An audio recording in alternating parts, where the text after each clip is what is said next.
Voilà, donc nous bénissons le Seigneur pour la joie de nous retrouver ensemble, donc l'allégresse qui est la nôtre. La Bible dit que celui qui sert le Seigneur sera heureux dans son activité et nous sommes heureux évidemment, donc moi de mon côté de vous apporter la parole de Dieu et vous de l'autre côté de la recevoir afin d'être nourris puissamment par ce pain de vie. J'aimerais vous rappeler aujourd'hui particulièrement donc Dieu est riche en miséricorde.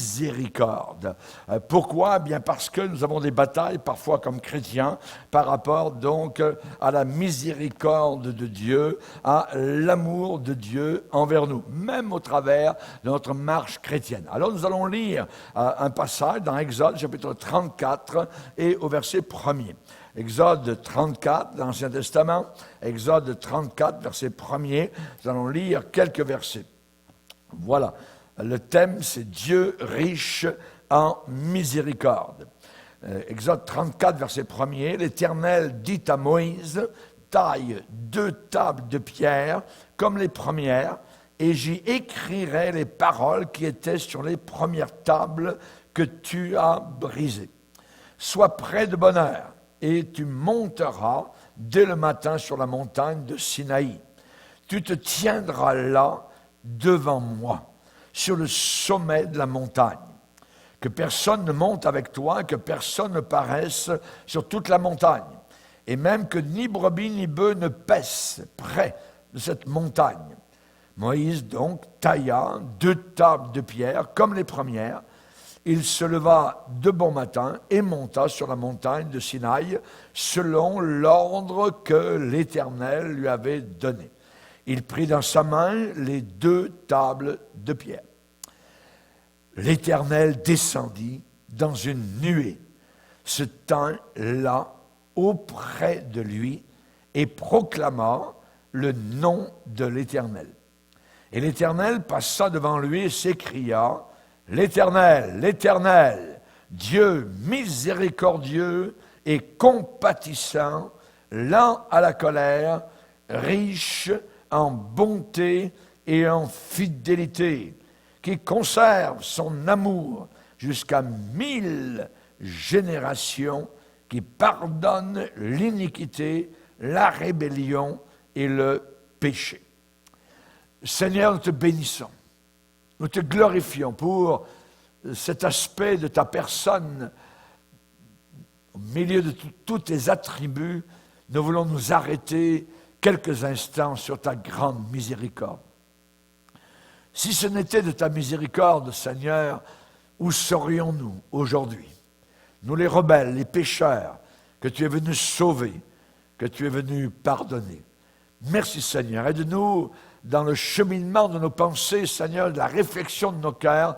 Cette prédication, Seigneur, soit pour certains un moment de réconciliation avec toi, de rappel, de retour dans tes bonnes grâces.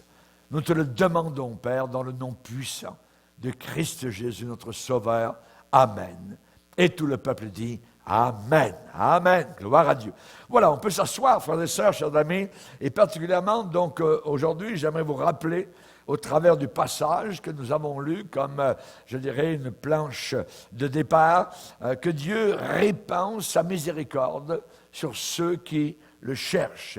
La Bible dit dans le Nouveau Testament de considérer 2 éléments, la bonté de Dieu et la sévérité de Dieu.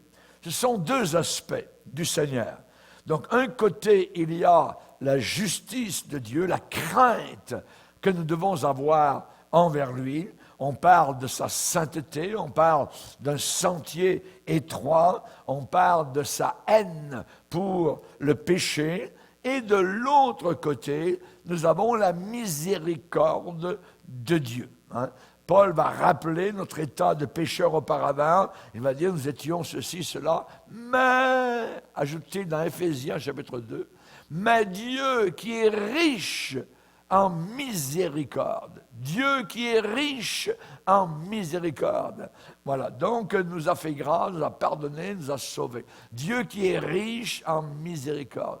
Et nous voulons bénir le Seigneur pour cette richesse céleste que lui seul possède, sa miséricorde. Dieu qui est riche en miséricorde. Lorsque l'apôtre Paul va parler de son établissement dans le ministère, il va dire que cela s'est passé grâce à la miséricorde de Dieu. Dieu n'a pas tenu compte des temps d'ignorance dans lesquels il se trouvait. Pour voir la miséricorde de Dieu dans différents passages de la Bible, eh bien, Moïse, les prophètes ou encore les apôtres ont souvent parlé de la miséricorde de Dieu. Nous avons lu dans Exode 34 que l'Éternel passa devant Moïse, s'écria « L'Éternel, l'Éternel, Dieu miséricordieux et compatissant, lent à la colère, riche en bonté et en fidélité. » De Deutéronome 4, 31, « Tu retourneras à l'Éternel ton Dieu, tu écouteras sa voix, car l'Éternel ton Dieu est un Dieu de miséricorde, qui ne t'abandonnera pas, qui ne te détruira pas. » Alléluia. On a Joël, le prophète Joël aussi, qui parle de cela. Il va dire dans Joël 2, 13, « Déchirez vos cœurs et non pas vos vêtements, revenez à l'Éternel votre Dieu, car il est compatissant et miséricordieux, lent à la colère, riche en bonté. » Merci Seigneur. Jonas, vous connaissez tous l'histoire de Jonas, qui a été avalé, le prédicateur récalcitrant, donc qui a été avalé par un gros poisson dans la mer. Eh bien, lui, il a déclaré, « Je savais, Seigneur, que tu es un Dieu compatissant, miséricordieux, lent à la colère, riche en bonté. » Donc là aussi, nous avons cet élément de miséricorde qui est mentionné. L'apôtre Paul aux Romains va poser la question et dire, Romains chapitre 2, verset 4, « Méprises-tu les richesses de sa bonté, de sa patience, de sa longanimité, ne reconnaissant pas que la bonté de Dieu te pousse à la repentance. » Donc c'est vrai que Moïse a averti d'une voix de tonnerre donc le peuple d'Israël de l'imminence du jugement qui allait tomber sur eux, mais cependant il avait reçu aussi la révélation de l'immense miséricorde de Dieu. Et on sait que du milieu de la nuée, du milieu de la présence même de Dieu, le Seigneur s'est révélé à Moïse et lui a dévoilé sa nature. Le Dieu qui pardonne l'iniquité, la rébellion et le péché. Alléluia. Et cependant, bien, même si Moïse leur a parlé de cela, malgré tous les avertissements que Moïse leur a accordés vis-à-vis de l'imminence du jugement qui allait tomber sur eux à cause de leur rébellion, cependant Moïse n'a jamais oublié la grande bonté de Dieu. On l'a lu dans Deutéronome 4, versets 30 et 31. Donc, tu écouteras la voix de ton Dieu, car l'Éternel, ton Dieu, est un Dieu de miséricorde. On sait que le peuple a abandonné Dieu, s'est détourné de Dieu très souvent, mais à chaque fois, Dieu les a rétablis, les a bénis, les a restaurés, les a comblés de bénédictions.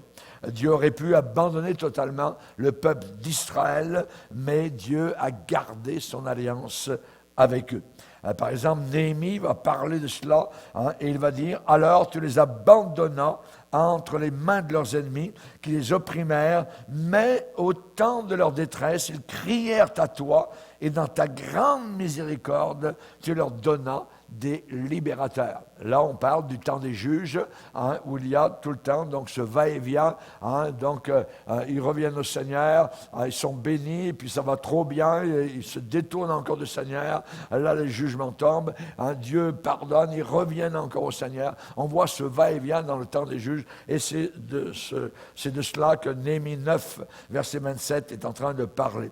Et dans Néhémie 9, 31, il va dire « Dans ta grande miséricorde, Seigneur, tu ne les as pas anéantis, tu ne les as pas abandonnés, parce que tu es un Dieu compatissant et miséricordieux. Merci Seigneur, merci Seigneur. Je répète, si ce n'était pas de la miséricorde de Dieu, où serions-nous aujourd'hui? Où serais-tu donc aujourd'hui?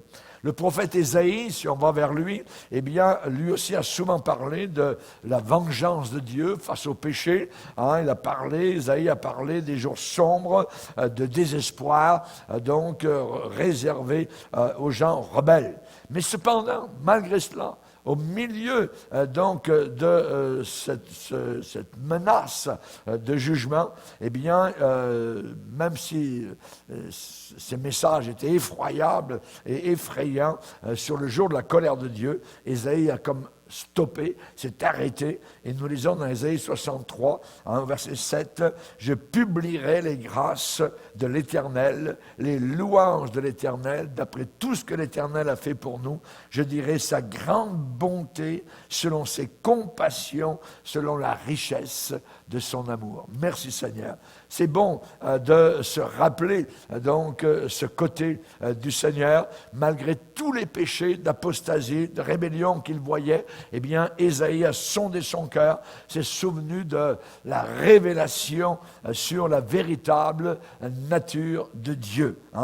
Qu'est-ce qu'il est en train de dire? Seigneur, nous avons été rebelles. Seigneur, nous avons attristé ton Saint-Esprit. Alors sauve-nous encore dans ton amour, dans ta miséricorde, dans ta grande bonté, parce que tu es un Dieu de bonté. S'il te plaît, Seigneur.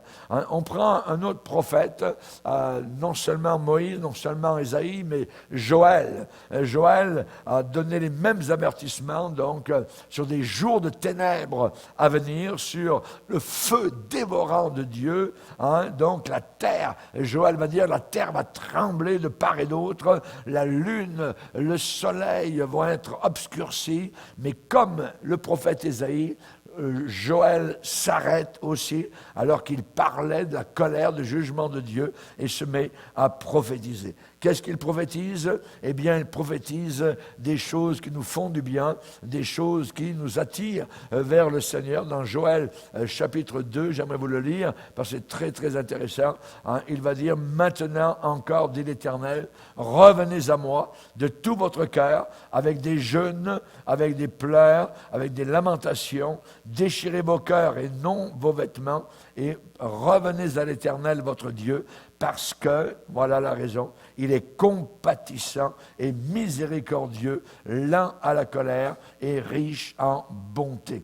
Il se repent des maux qu'il envoie. Alléluia. Et qui sait s'il ne reviendra pas et ne se repentira pas et s'il ne laissera pas après lui la bénédiction. Voilà. Donc, on voit qu'au travers de, je dirais, du tableau très très sombre qu'il peint, eh bien, il parle de la miséricorde et de la bonté du Seigneur. Donc, on voit que Dieu a un seul désir, c'est abolir le jugement qu'il a fixé. Il ne veut pas ce jugement. Il espère que nous nous repentirons donc de nos péchés, que nous reviendrons à lui de tout notre cœur, que nous implorerons son pardon. C'est vrai que, comme prédicateur, nous allons encore prêcher le jugement donc aux chrétiens, mais nous allons encore prêcher aussi les compassions de Dieu, l'amour de Dieu, la bonté de Dieu. Il faut comprendre cet aspect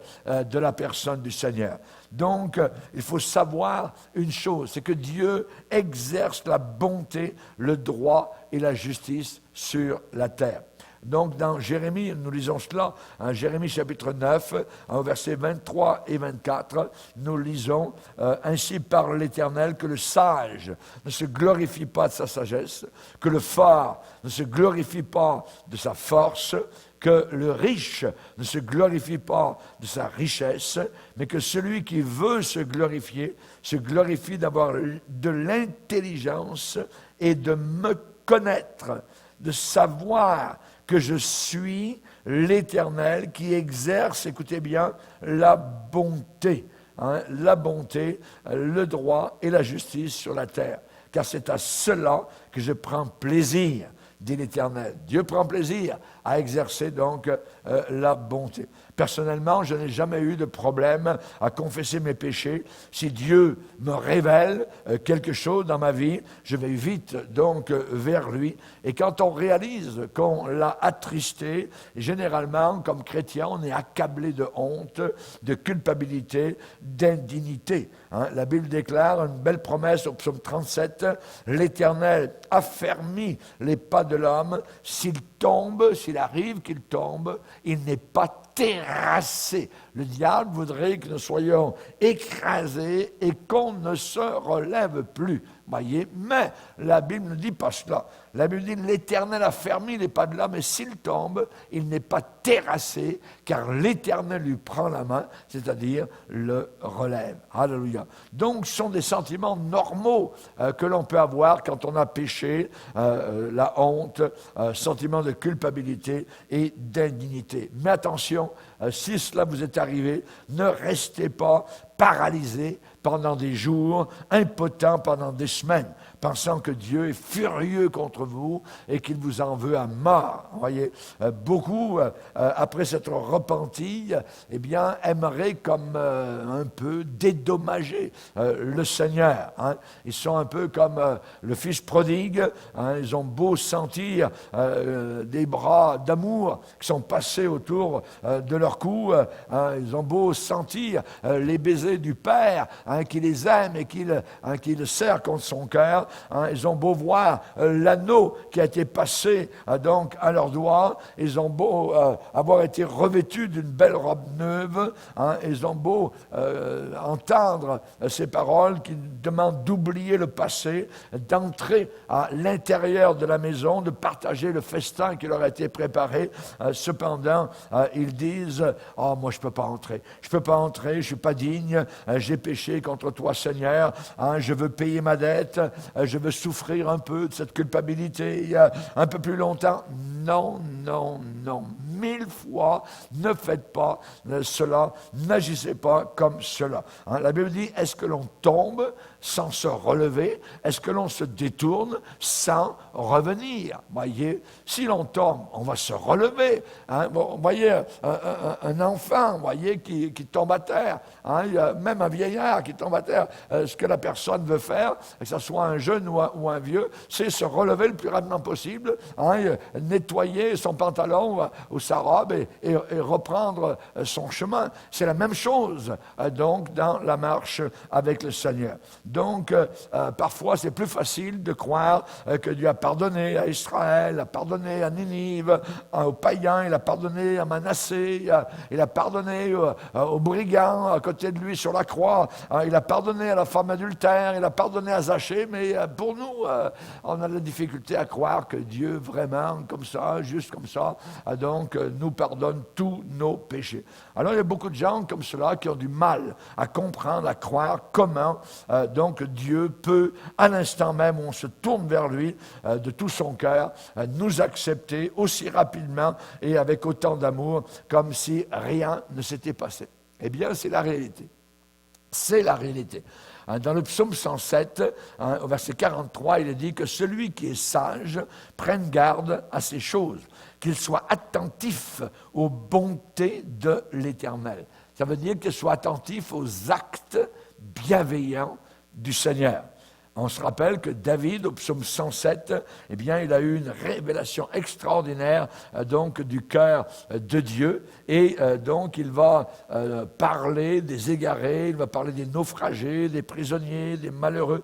Donc, il y a 4 sortes, je dirais, de personnes là qui sont mentionnées. Et ça termine toujours par, donc, il est conduit par le droit chemin, qu'il loue l'Éternel pour sa bonté, qu'il loue l'Éternel pour sa bonté. 5 fois, nous voyons dans un seul psaume, le psaume 107, et c'est justement hier, je parlais avec une sœur de l'Assemblée qui avait besoin donc d'encouragement et qui, je lui ai laissé le psaume 107 à méditer, ce psaume merveilleux, donc, où 5 fois, on voit l'expression qu'il loue l'Éternel pour sa bonté, sa bonté.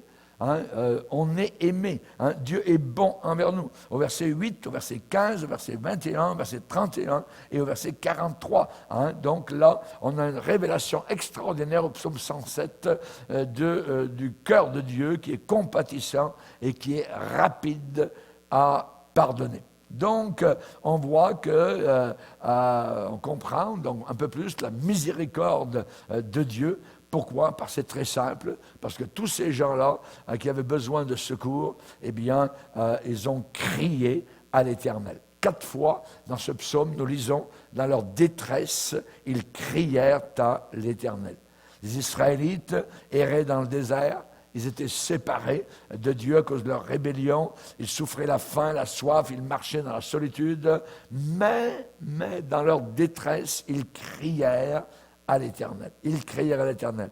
Et chaque fois où le peuple de Dieu se trouve dans une impasse, où le peuple de Dieu se trouve au milieu des tempêtes, lorsque la détresse a attendri, je dirais, a rendu plus sensible, sensibilisé leur âme dans leur détresse, ils crièrent à l'Éternel. Et résultat, il les fit sortir de leurs angoisses, il arrêta la tempête et il ramena le calme. Voilà ce que Dieu voulait enseigner à David. David, regarde tout ce que j'ai fait pour les enfants d'Israël, qui cependant se sont montrés rebelles à moi, mais lorsqu'ils ont crié vers moi, eh bien ils ont été entendus. Et je ne peux pas rester, dit le Seigneur, insensible aux gémissements de mes enfants. Je suis ému de compassion quand ils reviennent vers moi. Et alors, à ce moment-là, mon cœur, à moi, eh bien, est attendri. Ça, c'est un cœur tendre du Seigneur. Dans le psaume 107, nous voyons la facilité du cœur de Dieu à être attendri. Et on voit non seulement cette facilité, mais la rapidité du Seigneur à répondre à la détresse de ses enfants. Sa miséricorde n'est pas achevée. On a un psaume entier dans la Bible, le psaume 136, où 26 fois, imaginez, à chaque verset, il est écrit la même chose, car sa miséricorde dure à toujours. Car sa miséricorde dure à toujours. Car sa miséricorde dure à toujours. Donc la durée, je dirais, de la miséricorde de Dieu, eh bien, elle n'a pas de fin. Elle n'a pas de fin. Donc, il est inutile, complètement inutile de vivre, de continuer à vivre dans l'angoisse et dans la culpabilité. Inutile de nous précipiter chez un conseiller, chez un ami, ou appeler. Non. Voyez, allons seulement vers Dieu et crions à lui. C'est un Père plein de tendresse, rempli de miséricorde et qui est attentif au moindre de nos désirs.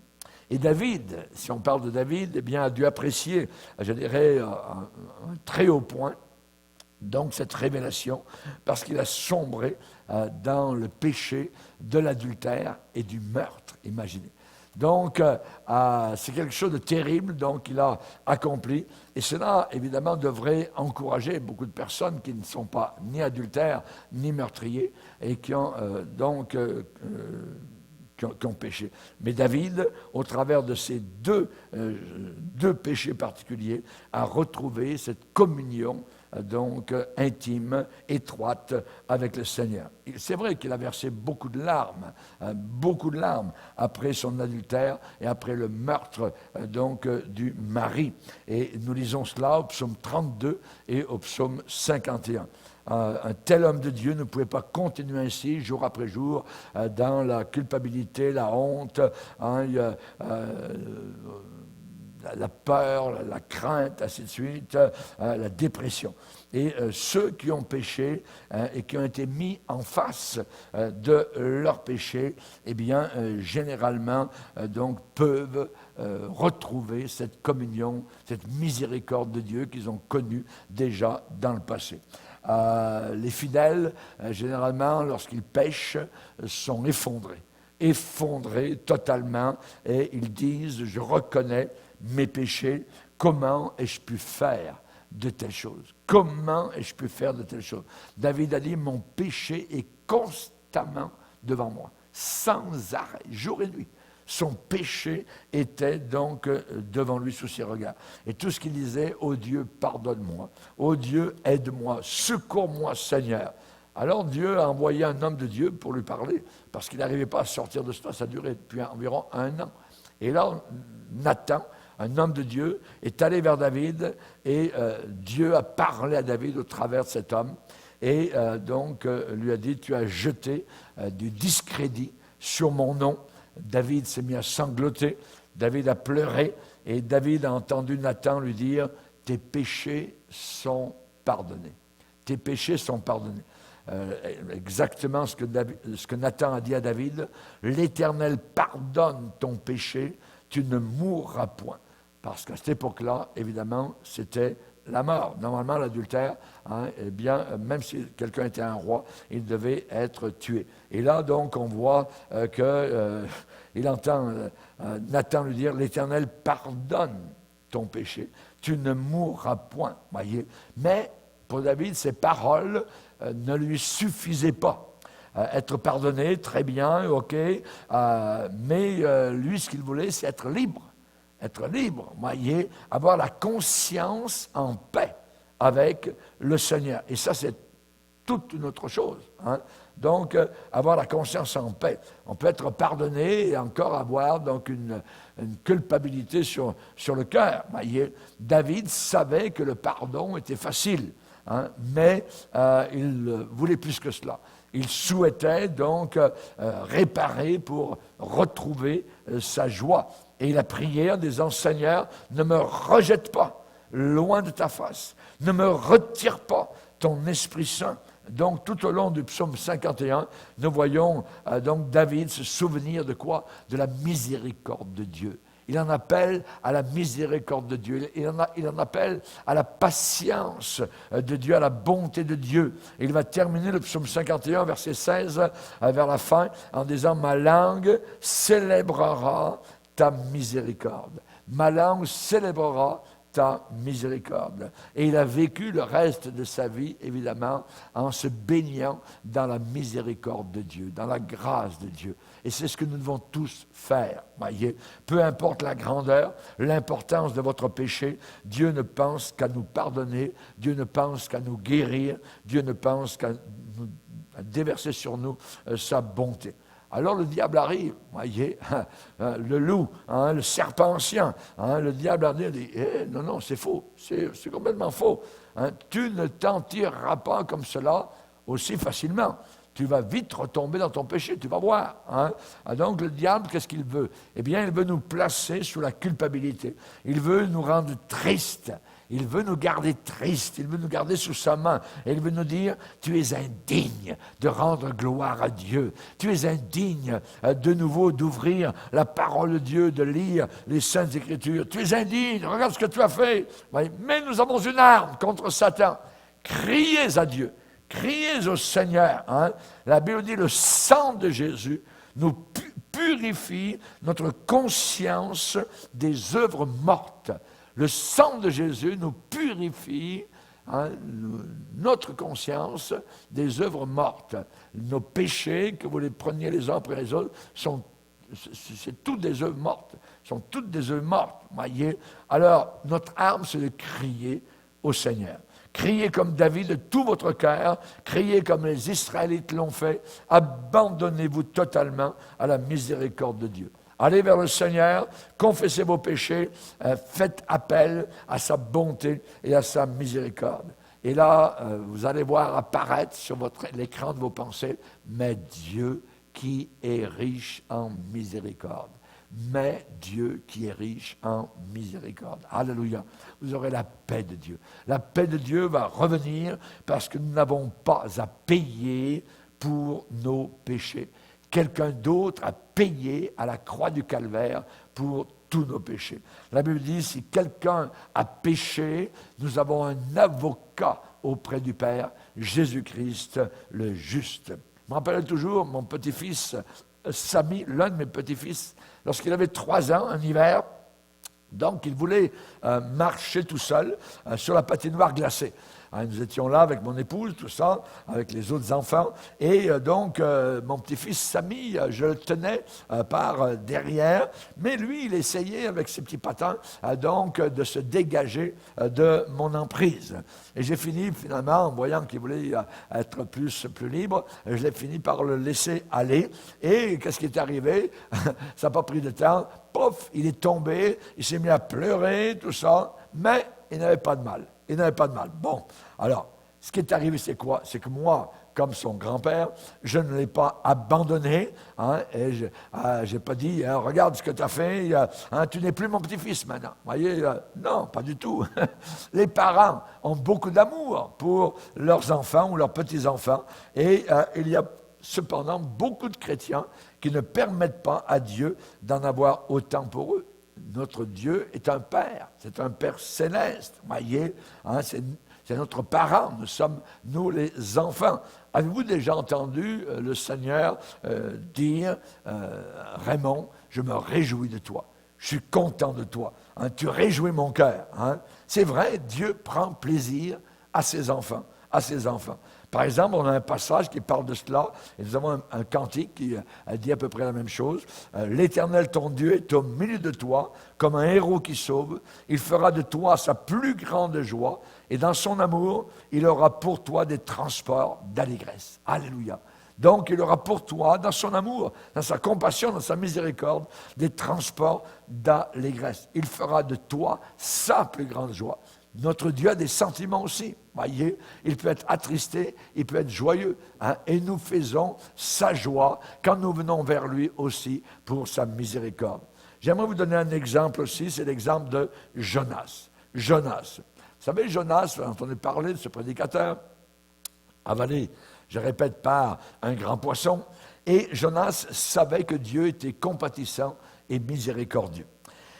Et Dieu lui a ordonné d'aller donc prêcher à Ninive pour y prophétiser la destruction prochaine de la ville. Et voilà que lui refuse et il prend le bateau et il s'en va loin, donc à Tarsis, dans la direction opposée.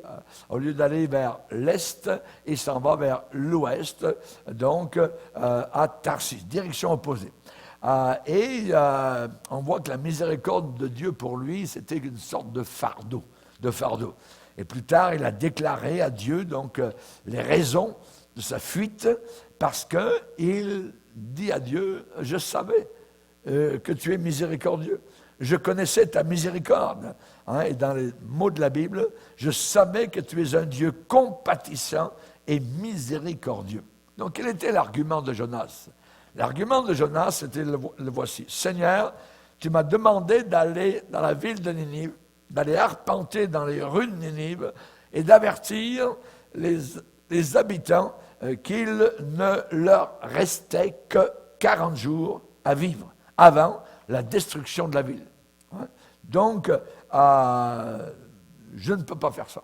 Je ne peux pas faire ça. Pourquoi? Parce que je te connais. Hein? Toi, Seigneur, tu te laisses attendrir facilement. Ton cœur fond littéralement devant les larmes, hein, et la repentance, et je sais ce qui va arriver. Je sais ce qui va arriver. Hein. Ils vont se repentir. Et toi, tu vas changer d'avis, et à la place du jugement prévu, qu'est-ce qui va arriver? Eh bien, tu vas envoyer un réveil spirituel dans la ville, et moi, on me prendra pour un fou. Oui. Donc, c'est à peu près cela l'argument de Jonas. Finalement, Jonas a fini par aller à Ninive et seulement après un séjour, évidemment, dans le ventre de gros poissons, il a été vomi sur la terre. Finalement, il est allé là où Dieu voulait. Il a annoncé le jugement de Dieu. Ninive s'est repentie. Même si Jonas n'a pas parlé de repentance, seulement de destruction, Ninive s'est repentie. Les Ninivites, qui étaient endurcis et qui étaient pervers, ont pleuré, se sont repentis, sont revêtus de sacs. Même les bêtes ont jeûné et ont été recouvertes de sacs, imaginez. Et là, ensuite est arrivé l'un des réveils spirituels les plus extraordinaires de la Bible. Et cela a déplu donc fortement à Jonas. Et ce que nous voyons, c'est que Jonas s'est mis à parler au Seigneur, et la Bible déclare, cela déplut fort à Jonas. Il fut en colère, il implora l'Éternel et dit, « Ah, Éternel, n'est-ce pas ce que je disais quand j'étais encore dans mon pays? C'est ce que je voulais prévenir en fuyant à Tarsis. Car je savais que tu es un Dieu compatissant et miséricordieux, lent à la colère et riche en bonté, et qui te repent du mal. » Oui. Donc, on voit que Jonas est en colère. Je savais que ça se passerait comme ça, Seigneur. Tu m'as envoyé dans les rues de Ninive annoncer le jugement et le feu, le soufre, le massacre. Ils ont invoqué ton nom et à la première larme, ils se sont repentis. Tu as changé, Seigneur, David. Je m'en doutais bien. Je m'en doutais bien à cause de ta miséricorde. Je te connais, tu es un Dieu compatissant, miséricordieux, lent à la colère, riche en bonté. Dieu est désireux de pardonner. Donc Dieu est toujours ému de compassion. Il fait grâce. Son seul désir, c'est de pardonner. Et donc, les larmes et le repentir de ceux qui croient, évidemment, amènent sa bonté sur nous. La joie du Seigneur est notre force. Est notre force. Quand on est pardonné, quand on est libéré, quand on n'a rien fait, quand quelqu'un d'autre a tout payé en notre place, quand la dette a été payée, on ne peut pas être autrement que joyeux. Et cette joie du Seigneur, la joie du salut, nous ne devons pas la perdre, sinon on ne pourra pas subsister. Ne pas entretenir des sentiments négatifs par rapport à nos péchés passés, à nos péchés qui ont été pardonnés. Ceux qui s'accrochent, attention, ceux qui s'accrochent à leur passé, ceux qui s'accrochent à leurs péchés, qui refusent de revenir dans la plénitude de Dieu, n'ont pas la joie. Mais au contraire, on remarque sur leur visage l'inquiétude. L'inquiétude. Donc, mais la Bible dit, quand on tourne vers l'Éternel, nos regards, le visage est rayonnant de joie et ne se couvre pas de honte. Alléluia. Gloire au Seigneur. Donc, ceux qui ne veulent pas écouter la voix du Seigneur, eh bien, Dieu dit, bien, je ferai cesser parmi eux les cris de réjouissance et d'allégresse. Lorsqu'il y a châtiment, il y a perte de toute joie. Dans Luc 5, verset 15, il est parlé d'Israël, Lamentation 5, verset 15, la joie a disparu de nos cœurs, le deuil a remplacé nos joies. Voilà. Donc, le chrétien qui a du péché dans son cœur, vous le remarquez, le visage commence à changer. Il commence à devenir comme Caïn envers Abel. Sa démarche est différente. Il n'y a plus l'éclat, il n'y a plus la joie sur son regard. Les conversations sont différentes. Il n'y a pas de signe de victoire. Donc, la personne n'arrive pas vraiment à cacher ce regard inquiet, triste, abattu, parfois désespéré. Si vous lui demandez de ses nouvelles, il va répondre de façon évasive et il est plus ou moins déprimé. Pourquoi? Parce que là où se cache le péché, il n'y a aucune joie, il n'y a aucun enthousiasme. Rappelons-nous les Israélites à Babylone emmenés, ils avaient suspendu donc leur harpe, leur instrument de musique, donc au saule de la contrée. Ne permettez jamais au diable de vous voler votre joie, de voler votre bonheur. Après le pardon de Dieu, rien ne doit empêcher donc de pouvoir l'adorer, de pouvoir chanter ces merveilleuses louanges. Dieu répand cette huile de joie sur ceux qui aiment sa justice. Dans Psaume 32, juste, réjouissez-vous en l'Éternel, soyez dans la joie, poussez des cris de joie, vous tous qui êtes droits de cœur. Psaume 68, les méchants disparaissent devant Dieu, mais les justes se réjouissent et triomphent devant Dieu. Hébreux, 1er chapitre, verset 9, en parlant de Jésus, tu as aimé la justice, tu as haï l'iniquité, le péché. C'est pourquoi, ô Dieu, ton Dieu, t'a oint d'une huile de joie au-dessus de tes égaux. Donc, je dirais particulièrement que supposons que Jésus apparaisse en chair et en os.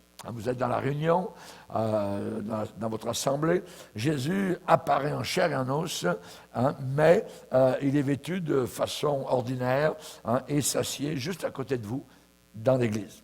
Et vous, vous êtes là, totalement découragé, vous êtes assis, le regard triste, la mort dans l'âme, vous ne le reconnaissez même pas. Vous ne le reconnaissez même pas. Pour vous, c'est une sorte d'étranger qui vient à la réunion. Et lui, il commence à vous parler. Il commence à vous parler et il vous dit comme question, est-ce que tu aimes vraiment le Seigneur? Ah oui, moi j'aime beaucoup le Seigneur. T'as péché, n'est-ce pas? Oui, ah oui. Est-ce que tu crois que le Seigneur accorde son pardon à tous ceux qui lui confessent leurs péchés et qui s'en détournent? Ah oui, mais j'ai fait du mal à mon Sauveur, j'ai fait du mal à l'Église et j'ai blessé profondément son cœur. Alors lui, il dit, mais pourquoi ne comprends-tu pas son pardon? Ne saisis-tu pas son pardon? Si tu confesses tes péchés, tu vas recevoir son pardon. Oui, mais j'ai péché tellement de fois, tout ça. Crois-tu qu'il peut te pardonner 490 fois? Et à chaque fois où tu te repens et tu te confesses tes péchés, il te pardonne. Est-ce que tu crois ça? Oui. Crois-tu qu'il peut pardonner même le meurtre, l'adultère, l'homosexualité, la drogue, la jalousie, la haine, le vol? Oui. As-tu ton péché en horreur? Est-ce que ton cœur désire toujours faire la volonté de Dieu? Oui, je veux. Alors pourquoi laisses-tu Satan te priver de la victoire de la croix? Pourquoi laisses-tu Satan te priver de la puissance du sang du Seigneur? Approprie-toi la joie du Seigneur. Alors évidemment, tout cela est une fiction, je dirais, mais ça peut nous éveiller à vraiment retrouver la joie du Seigneur, retrouver, je dirais, le bouillonnement intérieur de ce salut que peut-être est en train de nous glisser entre les mains. Un cœur joyeux est un bon remède.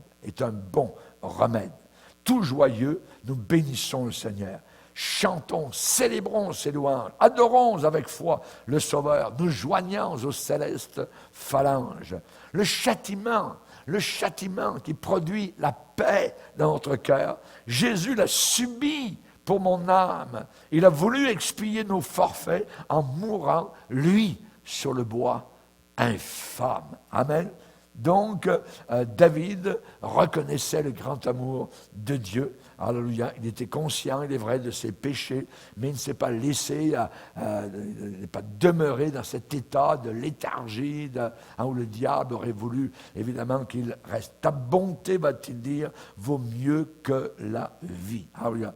Qu'est-ce qui est meilleur que la vie? C'est la bonté de Dieu. Pourquoi? Parce que la vie est éphémère, passagère, voyez, elle se fane comme la fleur, mais la bonté de Dieu va perdurer, donc se perpétuer pour toute l'éternité. Dans des millions d'années, l'amour de Jésus-Christ sera le même pour nous qu'en cet instant même, là, maintenant. Imaginez, voyez, on peut enlever la vie à quelqu'un, on peut tuer quelqu'un, on peut martyriser quelqu'un, mais on ne peut pas lui ôter la bonté infinie de Dieu, la richesse de sa miséricorde.